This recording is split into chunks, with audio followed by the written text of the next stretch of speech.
Our prostate cancer research is broad.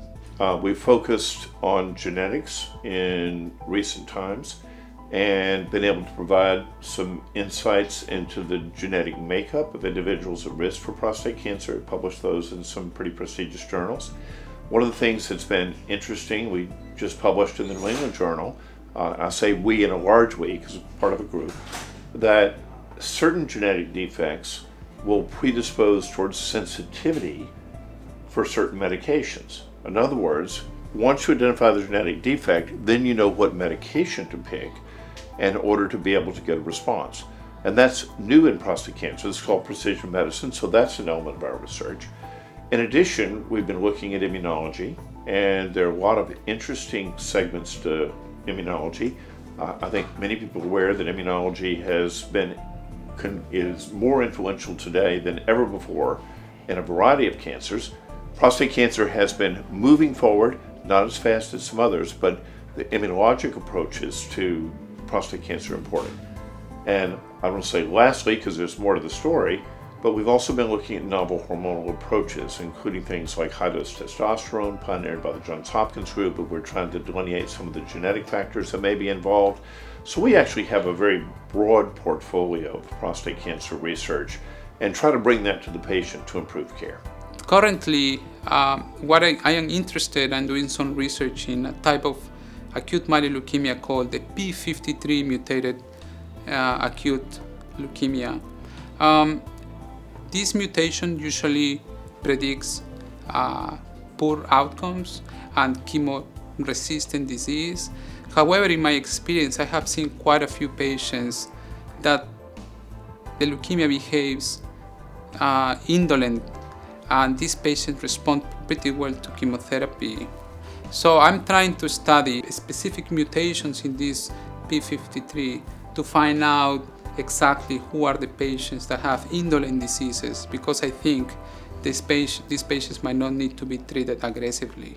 Part of the research that I conduct is in combination or in parallel to what is going on at the different departments at Tulane. So an example is what we're doing right now in kidney cancer. So we are collecting samples from kidney cancer patients, and we are testing the expression of specific markers that are relevant in kidney cancer world in exosomes, which is fairly novel if you think about it, because so far we have been testing markers in the tissue and in the blood. So we're doing the same thing, but we're looking into exosomes. A different line of research that I'm also doing, it has to do with a different type of immunotherapy with patients with advanced bladder cancer. So what we do is basically take the bladder cancer, which is known to have a higher tumor mutational burden. We find specific targets that are likely to respond to immunotherapy, and we come up with personalized proteins that fight against those targets. And that's being done with the biochemistry department here at Tulane.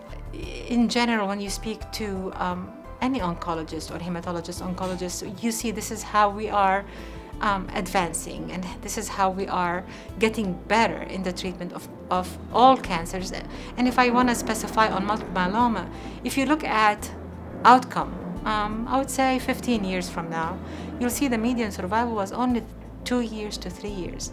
When you look at median survival now, according to the last SEER data, you see that 50% of the patients are expected to be alive at 5 years from diagnosis, which is a major improvement. And that's because of the clinical trials and the new medications that became available, and our ability to use them, whether as monotherapy or in combination, multiple myeloma. So all of that is because of clinical trial and studies. The only reason that we can figure out what to do with different cancers is by the generosity of our patients agreeing to participate in clinical trials. And one of the things that I love about Tulane is that not only do we have national clinical trials, so patients who are looking to get new pharmacologic agents that are only available at specific high-volume centers, they are offered at Tulane because we offer these national clinical trials. but we also offer the opportunity for patients to have homegrown therapies. And I think that that's really exciting and something that we really like doing at a major research institution like Tulane Hospital.